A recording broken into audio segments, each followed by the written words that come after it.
सलाम, नमस्ते, सत श्री अकाल। मैं हूं रज़ा और आप देख रहे हैं रज़ाग्राफी की national prime time report. Video के अंदर, इस रिपोर्ट के अंदर हिंदुस्तान में चल क्या रहा है, असल में हालात क्या हैं, वो बताने की, उन पर नज़र रखने की, सोशल मीडिया पे क्या चल रहा है, माहौल क्या है, ये सब आपको बताने की कोशिश की जाती है। फ़िलहाल BLO का बड़ा केस चल रहा है, SIR का केस चल रहा है। ये बात तो क्लियर है कि बात ये घूम रही है कि बिना ऐलान किए एक तरह से ये NRC CAA लागू कर दिया गया है। ये उसी का चरण है।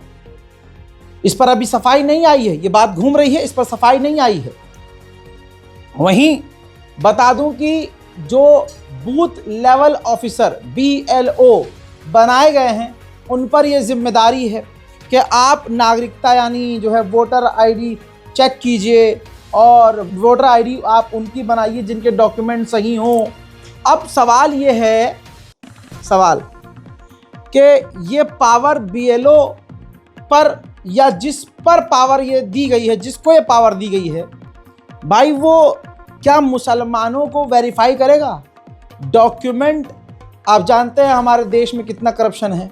ऊपर से हिंदू समुदाय को मुसलमानों से इतनी नफरत है, हमारे अधिकारियों को मुसलमानों से कितनी नफरत है। आप अस्पताल हो, थाना हो, कहीं भी जाकर ये मुसलमान देख सकता है, आपको एहसास हो जाएगा। ऐसे में अगर मुसलमान का कोई डॉक्यूमेंट देखने के बाद भी रिजेक्ट कर दिया जाए तो क्या होगा? कई तरह के सवाल दिमाग में घूम रहे हैं। ऊपर से BLO, जो पूरे देश भर में ऐसे दर्जनों BLO हैं, बूथ लेवल ऑफिसर, जिन्होंने आत्महत्याएं कर ली हैं। कहा जा रहा है प्रेशर है उन पर, खूब प्रेशर है कि भैया काम करो और छुट्टी नहीं दी जा रही है। इतना प्रेशर किया जा रहा है उनको कि वो अब मरना आसान समझ रहे हैं। हजरात, ये तमाम चीज़ें अब आम हो चुकी हैं, लेकिन जितनी जानकारियां मिल रही हैं उन जानकारी के हिसाब से डराया जा रहा है और ये डर लग भी रहा है। फिर भी अगर ये सरकारी प्रक्रिया है तो आप लोगों से हम यही कहेंगे कि इस प्रक्रिया को पूरी कीजिए, क्योंकि जो एक्सपर्ट हैं वो बड़ा खुलासा कर रहे हैं। यासर शाह बता रहे हैं कि SIR फॉर्म ज़रूरी क्यों है। इसमें डराने वाली बात भी है और कई तरह के सवाल भी हैं। दोस्तों, मुसलमानों से अपील है कि इस खबर को देखिएगा और शेयर कीजिएगा। SIR फॉर्म का संबंध आपकी नागरिकता और मत अधिकार से है, ये बात बिल्कुल सही है। अगर SIR फॉर्म की अंतिम सूची जो 7 फरवरी 2026 को प्रकाशित होगी, इसमें आपका नाम नहीं रहता है तो आप भारत के मतदाता नहीं माने जाएंगे और आपकी नागरिकता भी खतरे में पड़ सकती है। अल्लाह अकबर, अल्लाह अकबर। हजरात, ये हालात कितने ख़राब हैं। आगे बताते हैं। 9 दिसंबर 2025 को प्रारंभिक ड्राफ्ट मतदाता सूची प्रकाशित होगी। 9 दिसंबर 2025। अगर इस सूची में आपका नाम नहीं रहता है तो आपको तुरंत यह प्रक्रिया अपनानी पड़ेगी। यही डर सबको है। यहाँ से दोस्तों अब मुसलमानों से नफरत का खेल शुरू होता है। पहला स्टेप ये होगा कि SDM के पास जाकर आपको अपना दस्तावेज दिखाना होगा। अगर SDM आपके दस्तावेज से संतुष्ट हो गया तो आपका नाम आगे बढ़ा सकता है। आप समझ रहे हैं? SDM अगर आपको पसंद करेगा, आपके कागजात मान लेगा, तो भाई उसको कागजात मनवाने के लिए मुसलमानों को क्या ही करना पड़ेगा आप सोच सकते हैं। महिलाओं को क्या करना पड़ेगा, पुरुषों को क्या करना पड़ेगा, इसमें रिश्वत भी देनी पड़ेगी। क्या करना पड़ेगा ये तो वक्त बताएगा। वरना सब कुछ करने के बाद भी अगर SDM कह देंगे नहीं, हमें तुम्हारे कागजात समझ में नहीं आ रहे हैं, फर्जी लग रहे हैं, तो उसके बाद क्या होगा? यही तो डर है। अगर संतुष्ट नहीं हुआ SDM तो केस DM के पास जाएगा। फिर वही आपको DM को खुश करना है, उनके सामने जाके चिचियाना है। DM के चरण में DM के पास दस्तावेज जाकर दिखाना है। DM संतुष्ट हो गए, नाम सुरक्षित हो सकता है। DM साहब संतुष्ट नहीं हुए तो राज्य स्तर पर यह मामला आपका जाएगा। तीसरा स्टेप है मुख्य निर्वाचन अधिकारी CEO के पास दस्तावेज लेके जाना। अगर CEO संतुष्ट हो गया तो आपका नाम जोड़ा जा सकता है। अगर असंतुष्ट हुआ तो 7 फरवरी 2026 को आखिरी सूची से आपका नाम पक्का कर जाएगा और आप भारत के मतदाता नहीं रहेंगे। इससे आपकी नागरिकता खत्म होने की स्थिति बन सकती है। लापरवाही क्यों करना है, खतरनाक है लापरवाही। बहुत से लोग आज शिकायत कर रहे हैं कि उनके माता पिता, दादा या रिश्तेदारों का नाम 2003 की सूची में नहीं है और आज उन्हें अपनी पहचान साबित करने में मुश्किल हो रही है। अगर आज आपने कोताही की तो यह गलती आपके बच्चों का भविष्य भी अंधकार में ढकेल सकती है। वेबसाइट ओवरलोड और सीमित समय। जी हाँ, दिन में वेबसाइट ओवरलोड है और रात को सीमित समय के लिए चल रही है, इसलिए बार बार कहा जा रहा है 4 दिसंबर से पहले अपना SIR फॉर्म जमा करा दें। आज BLO SIR फॉर्म के लिए आपके घर के चक्कर लगा रहे हैं। अगर कल कोई समस्या हुई तो आप तहसील के चक्कर लगाते रह जाएंगे। हजरात, अगर ये जो एक्सपर्ट्स बता रहे हैं ये बात अगर 50% भी सच्ची है तो भारत के मुसलमानों पर ये एक बहुत बड़ा बवाल है, बहुत बड़ा जुल्म है और बहुत बड़ा ये डर है। उनके साथ क्या ही किया जा सकता है, क्योंकि आपको पता है शासन है, प्रशासन है, कोई भी है, अंदर है तो वही आदमी, तो वही है ना, उसी भीड़ का हिस्सा जो मुसलमानों से नफरत करता है। तो अब वैसे नहीं तो ऐसे नागरिकता छीनने की तैयारी है। ये दिल में आया हर भारतीय मुसलमान के सवाल है। ऊपर से भाई साहब देश का हाल बुरा है। अब रुक जाइए, आगे बढ़ने से पहले मैं कुछ चीज बता दूं आपको। लोग कमेंट करते हैं, इंस्टाग्राम पर DM करते हैं, मैसेज करते हैं, रज़ा भाई कोई एक ऐसा काम बताओ, ऑनलाइन कोई काम बताओ जिसमें हम थोड़ा सा कुछ एक्स्ट्रा पेमेंट, एक्स्ट्रा थोड़ा कमाई कर ले। मुश्किल है भाई, ज़िंदगी बहुत महंगाई है। ऐसे में आज एक आपको मैं ऐप के बारे में बता रहा हूँ, मार्केट वॉल्फ ऐप। ये एक शानदार ऐप है भाई, मार्केट वॉल्फ। ये सेबी रजिस्टर्ड ऐप है जो इंडिया में काफ़ी तेज़ी से वायरल हो चुकी है और फैल रही है। अब आइए देखते हैं इसे यूज़ कैसे करते हैं। मैंने यहाँ पिन डालकर लॉगिन कर लिया, ठीक। अब फॉलो ट्रेंड पर क्लिक किया। यह आपको प्रॉफिटेबल ट्रेंड दिखाता है, यानी जिसमें आपका फ़ायदा हो, जो बाज़ार में ट्रेंड पर होता है। आप एक ही क्लिक में उसे फॉलो कर सकते हैं। आप बहुत छोटे अमाउंट से इस पर ट्रेडिंग शुरू कर सकते हैं, जहां दूसरे कंपनियां, दूसरी ऐप आपसे ज़्यादा पैसा इन्वेस्ट करने को कहती है। मार्केट वॉल्फ कम से कम पैसे में आपको बोलती है काम शुरू करो। दूसरी बात, ये हलाल प्रोडक्ट है, हलाल तरीका है। इस ऐप में इनबिल्ट स्टॉप फीचर भी है। मान लीजिए आपको ट्रेडिंग नहीं आती है, आपने एक लेवल सेट कर दिया, भाई इससे ज़्यादा नुकसान नहीं होना चाहिए। अब जैसे ही आपका नुकसान होना शुरू होता है, जिस लेवल पर आपने सेट किया होता है वहाँ अपने आप ऑटो स्टॉप लग जाता है, जिससे आपका नुकसान नहीं हो सकता। मार्केट वॉल्फ का जो ब्रोकरेज है वो मार्केट में सबसे कम है। प्रॉफिट ट्रेंड के हिसाब से मूव कर रहा था। मैंने स्टॉप ट्रेड पर क्लिक कर दिया और बस 1306 का प्रॉफिट बुक हो गया इतने कम समय में। इस पूरी फैसिलिटी को आप सिर्फ और सिर्फ 99 रुपए में लाइफ टाइम फ्री में यूज कर सकते हैं। आप यहाँ सब कमोडिटीज भी, यानी गोल्ड, सिल्वर, क्रूड ऑयल या नेचुरल गैस भी इतनी ही आसानी से ट्रेड कर सकते हो, सुबह 9 से रात के 12 बजे तक। मार्केट वॉल्फ आपको फ्री रिकमेंडेशन भी देता है। ये देखिए, लोगों ने 14 तारीख को एक दिन में 12,240, जून में 70,468, जुलाई में 59,696 और अक्टूबर में 58,207 का प्रॉफिट बुक किया है, ठीक। और इस प्रॉफिट पर मार्केट वॉल्फ का कोई कमीशन नहीं लगा। भाई इस ऐप मार्केट वॉल्फ के 2 मिलियन से ज़्यादा डाउनलोड हो चुके हैं और लगातार लोग डाउनलोड कर रहे हैं। तो भाई फालतू दिमाग काहे लगा रहे हो, काहे का इंतज़ार कर रहे हो?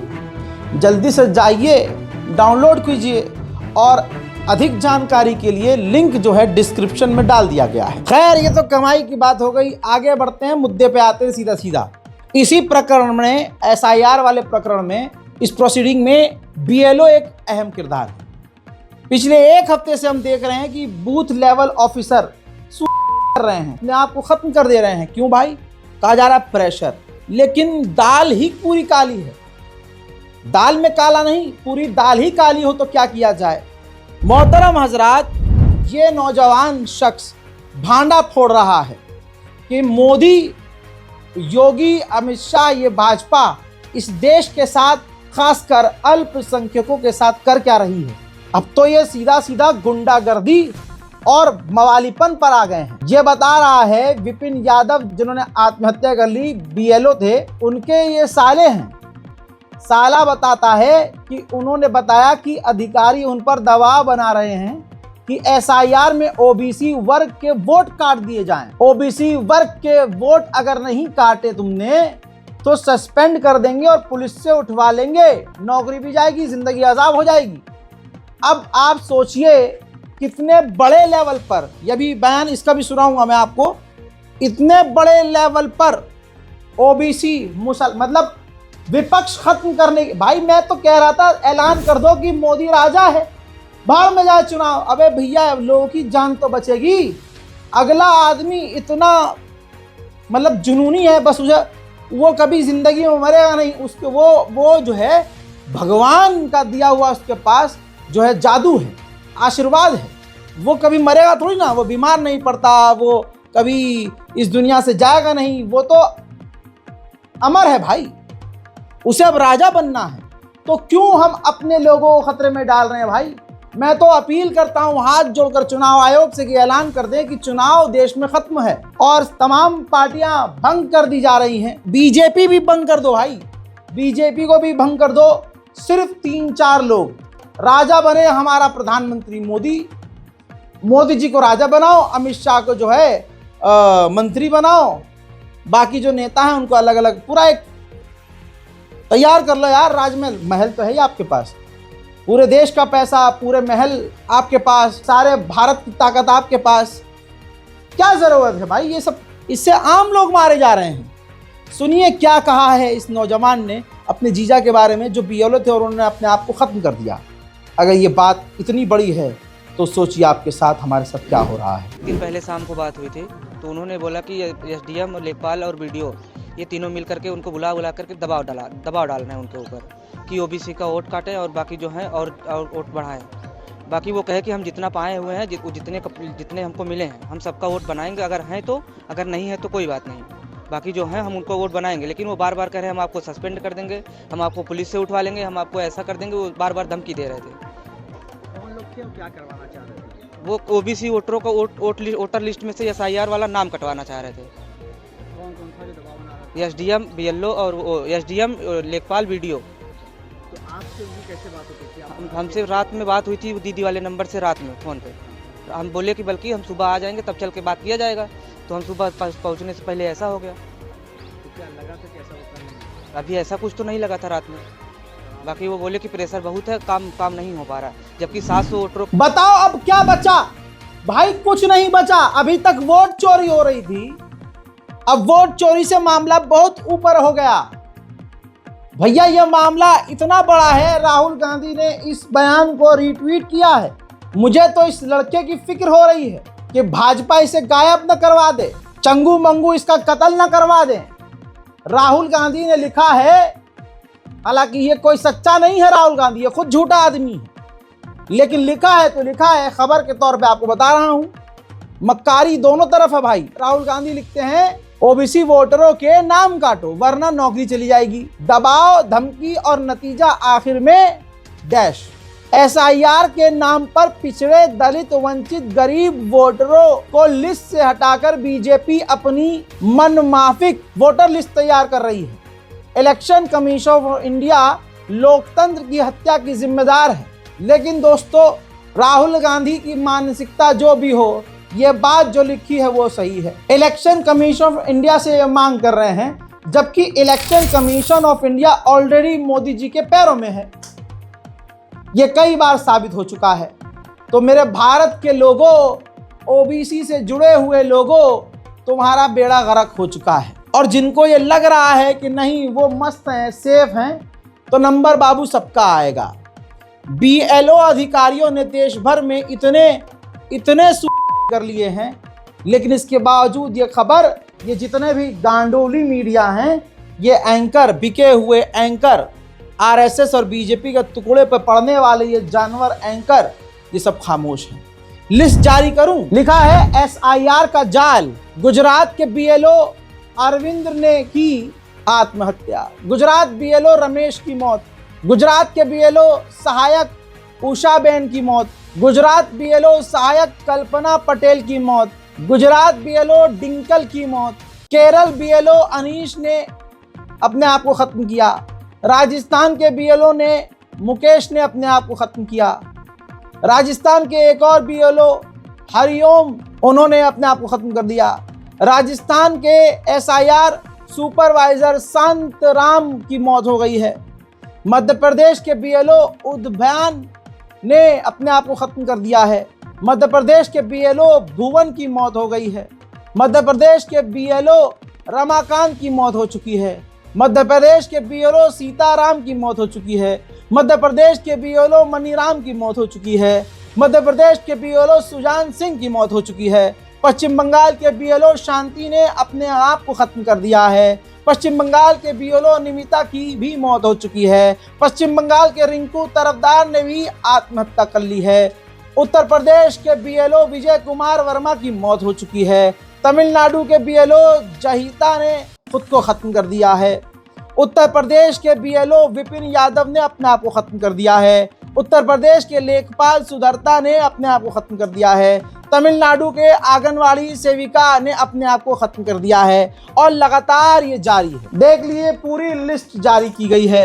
इतनी खुदकुशियां, ये कितना बड़ा बवाल है, कितनों के घर उजड़ रहे हैं, लेकिन कुछ नहीं करना है। राम मंदिर देखा है भाई, राम मंदिर देखो, सब राम मंदिर देखो और इस पर झंडा फहरता हो, भगवा देखो, भगवा फहराते हुए। चाहे खुद के घर के लोग मर रहे हो, तुम राम मंदिर देखो, चाहे खुद के घर पे भी बुलडोजर चल रहा है, तुम राम मंदिर देखो। बरेली में भी SIR की ड्यूटी पर लगाए गए BLO अधिकारी भी अचानक से फेंट हो गए, चक्कर आए, गिर गए और बाद में पता चला कि ब्रेन हेमरेज हो गया। फिर जांच के बाद बताया कि हार्ट अटैक आ गया। बहरहाल एक और BLO की मौत हो गई है। काम का इतना प्रेशर था या सच्चाई कुछ और थी, यह किसी को नहीं पता, लेकिन सब ये अच्छे से समझ रहा है, पूरा हिंदुस्तान समझ रहा है, पूरा भारत समझ रहा है कि ये खेल कौन खेल रहा है। इन पर तो अजाब भी नहीं आता, पता नहीं क्या हो गया। लेकिन आज देश का इतना बुरा हाल है कि इतिहास में हिंदुस्तान का हाल, भारत का हाल कभी, इस भारत माँ का हाल कभी इतना बुरा नहीं हुआ। हजरात, मृतक के भाई की कहानी सुनिए। क्या हुआ भाई? कहाँ BLO का कार्य कर रहे थे और अचानक में खड़े खड़े गिर पड़े स्कूल में। वहाँ के हेड का फ़ोन आया कि उनको संभवतः ब्रेन हेमरेज हुआ है, क्योंकि मुंह से ब्लड आया था। तो संभावना ये लग रही थी कि ब्लड आया है तो ब्रेन हेमरेज हुआ है। तो तुरंत एम्बुलेंस की व्यवस्था कराई उन्होंने और यहाँ भिजवाया प्रताप हॉस्पिटल। मैंने बोल दिया था प्रताप में लाओ, नज़दीक में है। हम लोग यहीं ड्यूटी कर रहे थे अभी, तो तुरंत भागते हुए आए। तो यहाँ आके CMO साहब और DM साहब सब लोग आ गए। तब तक उन्होंने अपनी जाँच की, तो वो उनका कहना ये है कि उनको हार्ट अटैक हुआ है। अब ये कंफर्म नहीं है हार्ट अटैक है या उनको ब्रेन हेमरेज हुआ है। रात में काम करते थे, क्योंकि साइट जो है दिन में नहीं चल पा रही थी, रात में काम करते थे। 11-12 बजे तक लगातार काम कर रहे थे, सुबह उठ के काम करते थे, सोने को पूरा टाइम नहीं मिल पा रहा था। इधर गोदी मीडिया देश में बड़ा नरसंहार करवाने का प्रोजेक्ट ले चुकी है। मुसलमानों को आतंकवादी साबित करने के लिए मोदी सरकार से अंधा पैसा ले चुकी है। तभी तो इस व्यक्ति को आपने गोदी मीडिया के चैनलों पर देखा होगा, जब दिल्ली बम धमाके में इस व्यक्ति को उठाया गया, गिरफ्तार किया गया पूछताछ करने के लिए। नाम इनका डॉक्टर फारूक है। जब इनको गिरफ्तार किया गया, कस्टडी में रखा गया था, तो मीडिया ने, गोदी मीडिया इनको इस तरह से दिखा रहा था जैसे ये आतंकवादी है। लेकिन जब ये आज़ाद हुए, इनकी पूरी जांच की गई, पूछताछ किया गया और पुलिस ने इनको आज़ाद कर दिया, ये कहते हुए कि इनके खिलाफ कोई सबूत नहीं है, नए उस चीज़ में इन्वॉल्व थे। तो इनकी रिहाई की खबर किसी भी गांडोली मीडिया ने नहीं चलाई, न दिखाया कि हाँ भाई जिसको पकड़ा गया था वो डॉक्टर फारूक आतंकी नहीं निकला, उसके आतंकवाद से कोई संबंध नहीं निकले, क्योंकि इनके यहाँ सेट कर दिया गया है। हिंदुओं को समझाया गया है कि असली हिंदू तब हो जब तुम मुसलमान से नफरत करो। गोदी मीडिया को बताया गया है कि तुम मुसलमानों को बदनाम करोगे तभी तुम्हें पैसा मिलेगा, तभी सैलरी मिलेगी, तभी सिक्योरिटी मिलेगी, तभी तुम पत्रकार रहोगे, वरना बम्बू कर दिया जाएगा। वही हो रहा है। आप प्रशासन, पुलिस पर क्या भरोसा करोगे? मुसलमान नामी हो और सोशल मीडिया पर किसी को साला लिख दे तो प्रशासन आपको 7वें आसमान से जाकर गिरफ्तार कर लेगा। लेकिन दिल्ली पुलिस इस सुअर की जात को गिरफ्तार नहीं कर पा रही है जो देश के राष्ट्रपिता को गरिया रहा है, मां बहन की गाली बक रहा है। यह माहौल मोदी अमित शाह ने तैयार नहीं किया तो किसने तैयार किया? मजाल है कि कोई हमारे राष्ट्रपिता को गाली बके। भारत मां को बचाने वाले, अहिंसा की पूजा करने वाले, कभी किसी को एक हाथ तक न लगाने वाले गांधी को ये मां बहन की गाली बक रहे हैं और उनकी गिरफ्तारी नहीं हो रही है। क्यों? क्योंकि यही तो चाहते हैं मोदी और अमित शाह। वरना क्यों अमित शाह और प्रधानमंत्री मोदी अपनी कैबिनेट की मीटिंग में, इंटरनल मीटिंग में ये गाइडलाइन क्यों नहीं जारी कर देते कि भाई देखो, विपक्ष हमें बुरा लगता है जो भी है, लेकिन जो बड़ी बड़ी हस्तियां हैं, डॉक्टर अब्दुल कलाम और ये महात्मा गांधी, ऐसे लोगों तो कम से कम गाली मत बको। लेकिन जब मानसिकता मोदी की ही यही है तो फिर क्या होगा? सुनना चाहेंगे? आज हिंदू समाज से आए हुए लोग महात्मा गांधी को खुले में गाली लिख रहे हैं, अय्याश बोल रहे हैं और दिल्ली पुलिस चुपचाप बैठी है। ये महात्मा है या माधव चौक, डिसीजन आप पर है। साबरमती के संत तूने कर दिया कमाल। ऐसा कमाल किया कि बीवी की मृत्यु के बाद 16 साल की बच्चियों के साथ नंगा सोना शुरू कर दिया था तूने।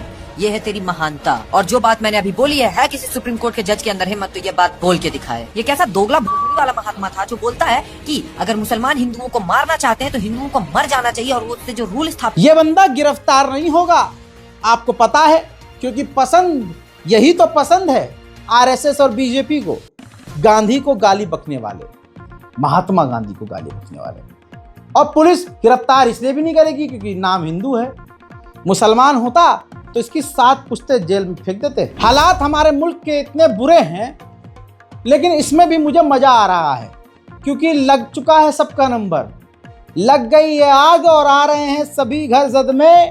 यहाँ पर सिर्फ मुल्लों का मकान नहीं है, भाजपा के जो कट्टर अंधभक्त थे, जो भजपिल्ले थे, खानदानी, उनके मकानों को तोड़ा जा रहा है। बीजेपी के पक्के कट्टर, हम कोई बोल जाता था बीजेपी के खिलाफ, ये देखो ये है मैं, हम सब लड़ जाते थे। कट्टर बीजेपी है भैया, सब कट्टर बीजेपी थे यहाँ पे, कट्टर, किसी को वोट नहीं देते थे। मेरे पापा का दुकान तोड़ दिया यहाँ चौक पे, मेरे पापा का दुकान तोड़ दिया। मेरे पापा ने फिर भी बोला कि हमारी दुकान तोड़ दी, मैं फिर भी बीजेपी को वोट दूंगा। मेरे पापा ने बोला मैं फिर भी बीजेपी को वोट दूंगा। लेकिन क्या घर लगेगी आग तो आएंगे घर कई जद में, यहाँ पर सिर्फ हमारा मकान थोड़ी है। वहीं बिहार में भी विकास शुरू हो गया है। मोदी और नीतीश की जोड़ी ने कमाल कर दिया है। देखिए, बिल्डोजर पहुंच चुका है।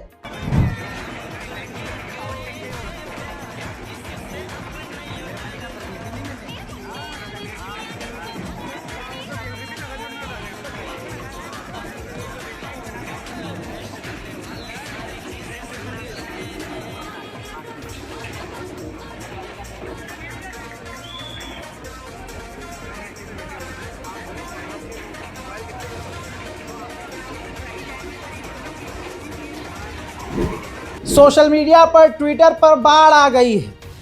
मोदी सरकार जो विकास कर रही है और जिन जिन मोदड़ी वालों ने, जिन्होंने भी बीजेपी को वोट दिया था, अब सब रो रहे हैं।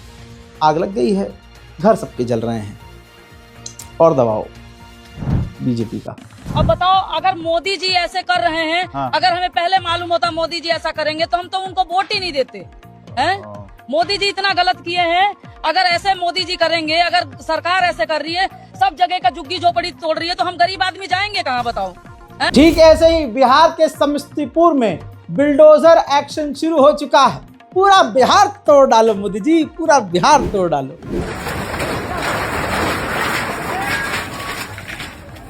पंकज कुमार, कहीं ना कहीं यूपी मॉडल लागू हो रहा है समस्तीपुर में। बुलडोजर चलाया जा रहा है गरीबों के दुकानों पर। इस साला यहाँ पर पूरा वाला तोड़ फोड़ चल रहा है। अब आओ झूठे की सुन लो। अबे राहुल गांधी कम झूठा थोड़ी ना है। मोहब्बत की दुकान, अजी कद्दू मोहब्बत की दुकान तेरी। भाई झूठा आदमी है भाई, भरोसा तो हम सबने किया था। मुझे भी लगता था यार कितना बढ़िया आदमी है भाई। संजौली मस्जिद में अभी जुमा आ रहा है, हिंदुओं ने धमकी, हिंदू संगठन भाई साहब धमकी दे रहे हैं कि अगर यहाँ नमाज हो गई तो पूरे शिमला में हम क्या करेंगे? हमारी आर्मी को चैलेंज, हमारी पुलिस फोर्स को चैलेंज, हमारे देश की सुरक्षा को चैलेंज। आज एक हिंदू झुंड कह रहा है नहीं, अगर ये इबादत करेंगे तो हम पूरे इलाके में बवाल काट डालेंगे। और मीडिया के सामने बैठकर ऑन रिकॉर्ड हिंदू संगठन धमकाने, डराने, कत्ल करने, मिटाने, दंगा करने की धमकी दे रहे हैं। मुसलमान अगर ये होते तो क्या होता? देखिए, मुसलमानों से नफरत की इंतहा जिस इलाके, जिस प्रदेश में कांग्रेस। आप नमाज पढ़वा कर देख लीजिए, आप नमाज पढ़वा कर देख लीजिए, पूरे का पूरा शहर, पूरे के पूरे शहर की क्या आबो हवा होगी, इस बात की आप कल्पना नहीं कर सकते। क्या संजौली मस्जिद विवाद को लेकर कल शिमला में फिर बवाल होगा?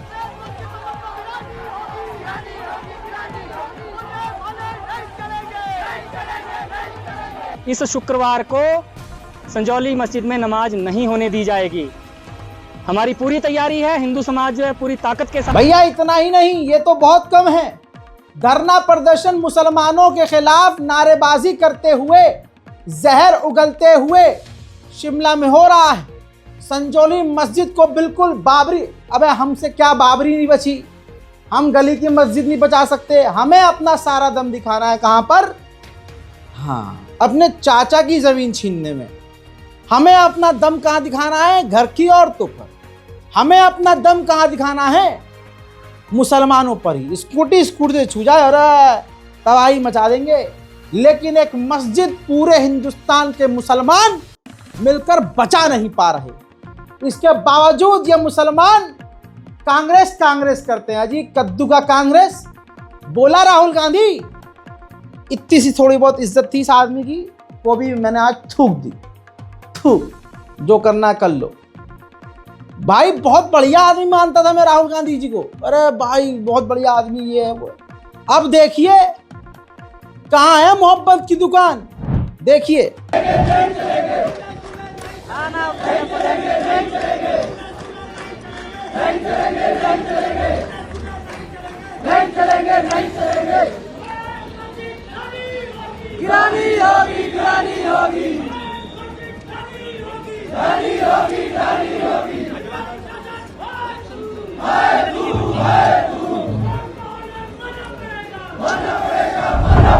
शिमला में मुसलमानों के नरसंहार जैसा माहौल बनाया गया है।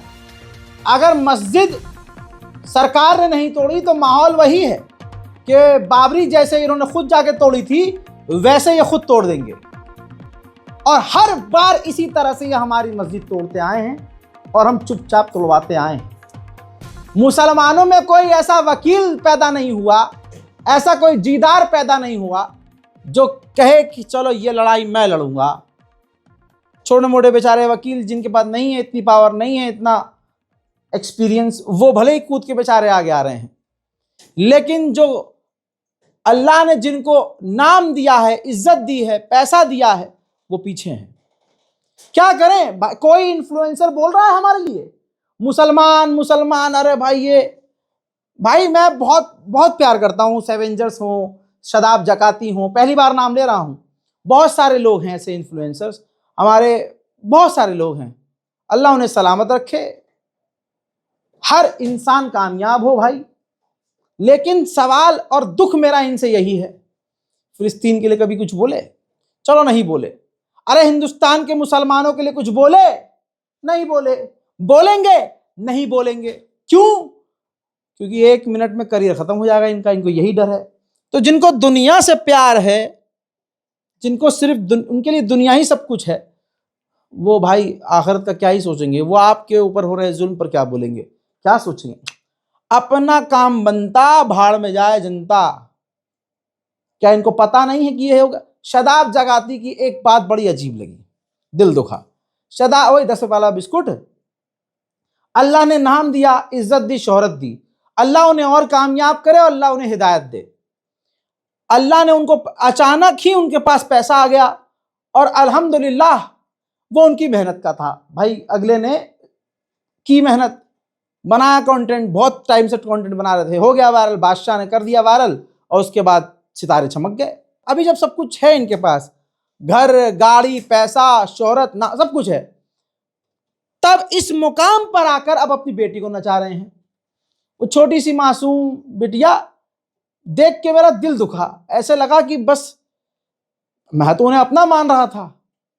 यार ये देखो, आदमी अपनी बीवी को लेके आते हैं वीडियोस में, चलो ठीक है भाई, बीवी के आगे कोई कुछ कर सकता है क्या है, बीवी का होगा पीछे से डंडा, तो हम समझते हैं यहाँ पर, लेकिन बेटी अब नाच रही है। अरे जब तुम्हें लोग पसंद कर रहे हैं ऐसे ही, आपको इज्जत ऐसे ही मिल रही है आपके एक्सप्रेशन से, आपके कंटेंट से, आपकी लंगड़ी चाल से, तो आपको अपनी बेटी को नचाने की क्या जरूरत पड़ गई भाई? आप अपनी बेटी को गंदे कंटेंट से बचाओ, अच्छा कंटेंट बनवाओ, कौन कह रहा है मत बनवाओ अपनी बीवी और बेटी से। लेकिन भाई क्या करें, ऐसे ही लोग ना आपके गम पे बोलेंगे, ना आपकी मुसीबत पे बोलेंगे। अरे भाई ये सेवेंजर्स की हो गई लड़ाई, टीम टूट गई, अब ये ग्रुप बन गए, 5-6 ग्रुप इनके बन गए, 5-6 ग्रुप उनके बन गए, ये टोपा भाई को बुरा कह रहे हैं, ये मास्टर जी को बुरा कह रहे हैं, वो उनको बुरा कह रहे हैं। अरे भाई ये क्या हो रहा है? इसमें तुम्हारा क्या फायदा? नुकसान फायदा तो उनकी टीम का हो ना हो हमें क्या पता, लेकिन कौम आपस में लड़ रही है, नहीं फलाना सही है, यार उनके साथ गलत हो गया। अरे गलत तुम्हारे साथ हो रहा है, तुम एनर्जी कहां वेस्ट कर रहे हो?